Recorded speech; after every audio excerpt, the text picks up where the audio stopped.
Vamos ao debate, então. Hoje comigo, o meu time aqui, oficial Roberto Tardelli, Gabriela Araújo, Vinícius Poit e Samantha Maier. Boa tarde, bem-vindos. Eu vou começar com o Tardelli, porque semana passada Tardelli se emocionou muito aqui, até para dizer o mínimo, e falava: quando a gente está só esperando acontecer de novo. Aconteceu, Tardelli. O que a gente faz para evitar a morte das nossas crianças? Boa tarde, minhas queridas amigas. Boa tarde, Poit. Boa tarde, Lu. Boa tarde, Samantha. Boa tarde, Gabi. Eu estou vendo aqui agora, nos últimos 7 anos, 600 crianças e adolescentes foram baleados na região metropolitana do Rio de Janeiro. Isso significa uma média de a cada 4 dias uma criança ou adolescente ser baleado. Eu pulverizaria quem dissesse que isso é ato isolado. E eu digo mais, eu acho que a segurança pública tem um chefe, tem um líder, tem alguém que responde por ela. E que não aparece, e que não se envergonha, que não chora junto com a gente, que não se lamenta, que não se pergunta, que não se revolta, que não se indigna, que não dá não é apoio à família, é muito mais do que isso. Eu começo a entender que é uma malta de assassinos. Nós dissemos, nós vamos esperar a próxima morte, veio, e por essa conta, que virão outras. Né? Eu prefiro pensar no seguinte: se fosse em nome do combate à criminalidade, o custo é esse, que não se combata a criminalidade. Eu não posso suportar 600 mortes de crianças. Em nome de nada. Em nome de combate a coisa alguma. Não há nada que justifique que 600 crianças e adolescentes tenham sido mortos. Nada, rigorosamente nada. Olha, o crime organizado, vá para o inferno quem falar em crime organizado e apresentar 600 mortes de crianças. Isso alimenta o crime organizado. Né? Isso torna as pessoas, porque para aquela pessoa que não tem a quem pedir socorro, para aquela pessoa que está tomando tiro da polícia, quem ela vai pedir socorro? Quem ela vai querer? A quem vai resolver a demanda diária dela? Será possível que esse imbecil, desse louco, desculpe o louco, pelos loucos, perdoem os loucos, do governador do Rio não percebe que ele está alimentando o crime organizado? Será que ninguém percebe que é isso que alimenta o crime organizado? Que é exatamente a frustração das pessoas nas autoridades constituídas que faz com que elas busquem soluções alternativas para elas? Alguém precisa responder pela segurança naquele lugar. Eu vou pedir para quem eu conheço. Eu tenho menos chance de morrer. Não que eles venham me proteger, não estou dizendo isso. Agora, é essa a mensagem? Em nome do combate à criminalidade, nós vamos ter que suportar esse tipo de notícia? Esse tipo de perda? É em nome do combate à criminalidade que esse governador desaparece, some, covarde, assassino. Quem se compadece, quem não se revolta e não se rebela com isso, também ajuda a matar. A omissão ajuda a puxar o gatilho.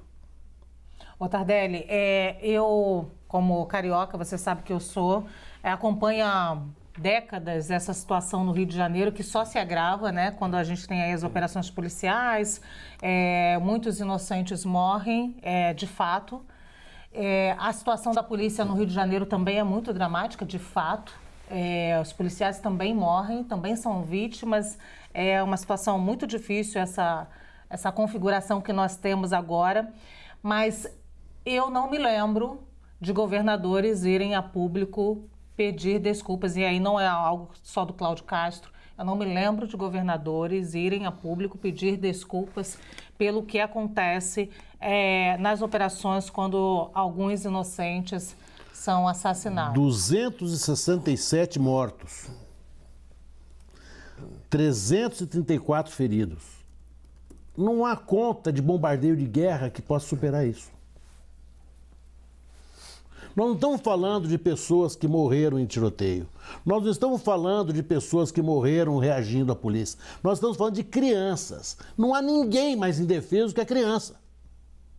É impossível você imaginar quem será mais indefeso que a criança. Se essa polícia mata quem é indefeso, essa polícia precisa ser imediatamente recolhida, revista e repensada. Fecha todo mundo. Vamos conversar o que está acontecendo. Por que esse tiro está sendo dado? Por que é tão fácil de atirar assim? Quem que toma essa decisão? Isso não é uma questão de preparo, isso é uma questão de humanização. O que vocês estão fazendo se fosse teu filho lá?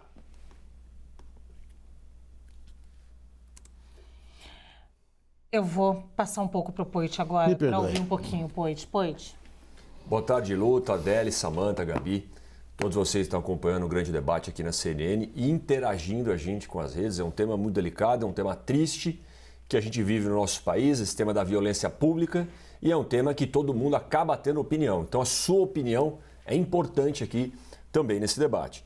Tardelli, primeiro, considerações minhas, obviamente é consenso aqui, ninguém vai discordar que perder uma vida de uma criança de 5 anos, ou perder qualquer vida, mas com criança que tem um futuro pela frente, que é indefesa, que estava dentro da sua casa, no caso dessa menina, é um caso brutal, é um caso muito triste. E a gente não pode simplesmente ignorar esse fato, ignorar todas essas mortes que você levantou, ou o cenário de violência que vive o Brasil. Agora, a gente tem que tomar cuidado para endereçar as ações, porque eu ouso respeitosamente discordar de você a hora que chama o governador de assassino, ou a hora que fala que o governador é responsável por todas essas mortes. Concordo com a Lu, o governador tem que se manifestar, Lu. E eu gostaria de ver um governador se manifestando. Pego como paralelo, né, de olhar algumas ponderações e posturas nos Estados Unidos, vou fazer um elogio ao Obama aqui, por exemplo, tá? Que é de um campo diferente ideologicamente que o meu. Mas quando tiveram as tragédias, o massacre nas escolas, ele foi a público, foi lá falar com os pais, sabe? Se emocionou e deu vários depoimentos em relação a isso. Está no documentário dele, quem quiser ver, está numa das redes de streaming, a história dele, qual que é a postura dele numa situação dessa. Então concordo, o governador e as autoridades deveriam sim se manifestar. Mas até aí, eu dizer que o governador é responsável ou que ele é assassino, eu acho que é muito pesado, uma acusação que eu entendo a hora da emoção. Mas é algo que acontece no Rio de Janeiro há muito tempo, que não é só responsabilidade deste governo ou de outro, é responsabilidade de uma sociedade toda. Uma outra coisa, esses dados que você trouxe, Tardelli, isso acabou de sair, são dados frescos, né? De 600 crianças e adolescentes, 601 jovens, para ser bem preciso, vocês podem pesquisar, que foram vítimas de tiroteios na região metropolitana do Rio de Janeiro nos últimos 7 anos. Desses 601, como o Tardelli bem colocou, alguns, infelizmente, 231 vieram a óbito. Desses 601, é importante trazer um outro dado, 48%, um pouco menos da metade das vítimas, foram em operações policiais. E nas operações não está esclarecido se foi um tiro, se foi uma violência do policial ou do bandido. Os outros 52 não foi em operação policial, foi na situação da violência do Rio de Janeiro. Então, Tardelli, entendendo a sua emoção, o respeito e amizade aqui que a gente até tem, eu só pondero isso, me colocando solidário a tudo isso que acontece no país. Mas a gente não pode dizer, e termos utilizados que eu não consigo concordar, que a polícia mata quem é indefeso, como se a polícia fosse responsável por todas essas mortes. A gente tem desafio nas polícias, sim, a corregedoria tem que agir, as investigações têm que ser feitas, e o governador, Lu, tô contigo. Eu também não me lembro de um governador vir a público, eu não sei se é pedir desculpa ou não, né, porque até quando a responsabilidade é 100% dele, mas é falar, gente, o que a gente está vivendo é um absurdo, eu vou falar sim com a polícia, eu vou ver qual que é a culpa da polícia, nós vamos resolver esse problema juntos e eu sinto estar nessa posição de governador e não conseguir resolver isso de uma vez. Agora, o problema da violência pública como um todo mata não só crianças, mas muita gente no Brasil, como a gente trouxe aqui nos outros debates. E o buraco é mais embaixo. Para concluí-lo, dando mais oportunidade, Tardelli. Quando você diz que a pessoa não tem para onde correr, não é só na segurança. Não tem para onde correr na educação básica, não tem para onde correr no saneamento, não tem para onde correr no mínimo de dignidade que esse Estado puxa tudo para ele, gasta e gasta mal, pratica atos de corrupção e não dá as oportunidades que, infelizmente, um jovem poderia ter e quando não tem a referência dele ao crime organizado. Muito bem. Antes de passar para a Samanta e para a Gabi, eu queria falar com o Kleber Rodrigues, no Rio de Janeiro, porque o corpo da menina Eloá da Silva dos Santos, de 5 anos, vai ser enterrado hoje no Rio, inclusive depois de vários atrasos, né, Kleber? Ainda teve a família que lidar com isso. O Li, que o pai está extremamente frágil nesse momento, claro, como deveria ser, acordando e desmaiando, por conta dessa tragédia familiar. E tudo isso uma data muito marcante, né, Luciana? Dia dos Pais, então essa família de fato está passando por um drama que é incalculável, inimaginável. Passou já pela demora da liberação do corpo. No domingo, o corpo da Eloá foi liberado, né, aquele trâmite que é obrigatório. E aí, agora à tarde, nesse exato momento, o corpo da pequena Eloá da Silva Santos, de apenas 5 anos, está sendo sepultado lá no cemitério da Cacuia, na Ilha do Governador, zona norte da capital fluminense. A menina Eloá da Silva dos Santos morreu no último sábado, depois de uma ação da polícia na saída de um baile funk lá no Morro do Dendê. Policiais do batalhão da região abordaram 2 homens que estavam em uma moto. Um deles seria um mototáxi e que estava carregando, de acordo com a PM, um adolescente de 17 anos. Na versão da Polícia Militar, esse adolescente de 17 anos estava armado, atirou contra os policiais militares que teriam revidado. O adolescente de 17 anos não resistiu e morreu. A partir desse momento, né, teria iniciado um confronto de acordo com testemunhas lá da Ilha do Governador. A menina Eloá da Silva dos Santos, de 5 anos, não tinha nada a ver com a situação. Ela estava em casa acompanhada dos pais, de acordo com testemunhas, pulando de cama, que foi o que a mãe relatou, quando acabou baleada. Infelizmente, ela não resistiu. O corpo dela está sendo sepultado neste momento lá no cemitério da Cacuia. A Polícia Militar disse que não havia confronto no momento em que a criança foi baleada, que o comandante do batalhão da Ilha do Governador foi afastado para que essas investigações aconteçam de forma lisa, né, com toda a lisura que se deseja para esse momento, e que as câmeras serão entregues à Polícia Civil. Já a Polícia Civil disse que ouviu os pais da criança, o mototáxi e os policiais envolvidos na ocorrência. A gente vai seguir acompanhando esse caso, Lu. Muito obrigada, Kleber. Eu volto ainda com esse debate com a Samanta Maier e a Gabriela Araújo. As duas não falaram. Hoje, Samanta, eu conversei inclusive com pessoas do Ministério dos Direitos Humanos. O ministro Silvio Almeida vai pedir uma reunião com as ouvidorias de polícia de todos os estados para ainda essa semana, com emergência, com urgência. A ideia deles é entender, tratar de temas relacionados à atuação das ouvidorias no controle da atividade policial, o aprimoramento da participação social e acompanhamento de denúncias e ações da polícia que resultam em vítimas gravemente feridas ou em mortes. É um dos caminhos, talvez, Samanta, que devam ser apontados, talvez, as ouvidorias, mas muito mais que isso, a gente precisa dos atores públicos de uma maneira geral, para a gente tentar evitar mortes de inocentes em operações policiais. E óbvio, né, que uma criança de 5 anos, e são muitas as crianças, 3, 4, 5, 8, uniformizadas, que estão nessa situação nos últimos anos, especialmente no Rio de Janeiro. Boa tarde, Lu. Boa tarde, colegas. Num primeiro momento, claro, toda a nossa solidariedade com a família. Eu acho que não tem fato mais triste do que a morte de uma criança inocente em qualquer situação. Isso é triste e, infelizmente, é algo que vem se repetindo. Acho importante essa atitude do ministro de Direitos Humanos, mas acho que ele também tem que cobrar qual é a política de segurança pública para o combate ao crime organizado. Não é? A gente não pode deixar que o crime organizado domine essas localidades, é necessário que o Estado atue e é necessário que o ministro dos Direitos Humanos cobre a atuação do Estado nesse sentido, porque também é uma violação do direito humano uma pessoa morar num local onde ela não tem segurança, onde ela não tem as suas necessidades básicas atendidas e onde o crime organizado pondera. Com todo o respeito e carinho que eu tenho ao Tardelli, sei que ele falou no calor da emoção, porque tem um coração muito grande, mas discordo quanto à acusação em relação ao governador do Rio de Janeiro. Acho isso um pouco prematuro, eu não gosto de ataques pessoais. É claro que o mínimo que a gente espera, Lu, é que um governador venha e se solidarize, porque ele está ali como chefe de governo, ele precisa se solidarizar, ele precisa dar uma satisfação para a sociedade, não só para a polícia que o apoia, mas para a sociedade.